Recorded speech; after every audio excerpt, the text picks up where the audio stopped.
అందరికీ నమస్కారం. నేను మీ మురళీకృష్ణ. వెదురు బొమ్మలు. ఈరోజు మనము వెదురు మొక్క నుంచి సేకరించినటువంటి వెదురు బొమ్మను లేదా వెదురు గడెను వెదురు బొమ్మల కొరకు అవసరమైనటువంటి ముక్కలుగా కట్ చేసుకోవడానికి మనము ఈ వెదురు ఉత్పత్తిదారుల సాంప్రదాయ పరికరాలు రంపం, ఈ రెండు రంపాలు ఉపయోగించి మనము కట్ చేసుకోవచ్చు. మరి ఈ రంపం చూసుకొని తర్వాత ఈ విధంగా పెట్టి ఈ విధంగా వెదురు కదలకుండా ఉండేటట్లు వెదురును ఫస్ట్ అదిమి పట్టుకొని ఈ విధంగా స్టార్ట్ చేయాలి.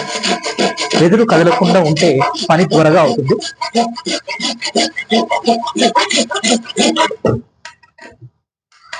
దీన్ని అత్యంత జాగ్రత్తగాను సులభంగా ఉపయోగించవచ్చు.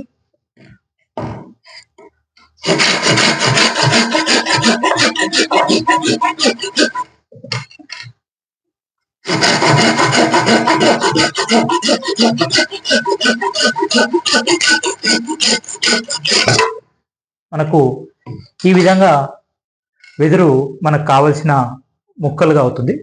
ఈ వెదురు సాధనం వెదురు. దీని యొక్క వాల్ థిక్నెస్ కూడా చాలా మందంగా కూడా ఉన్నది.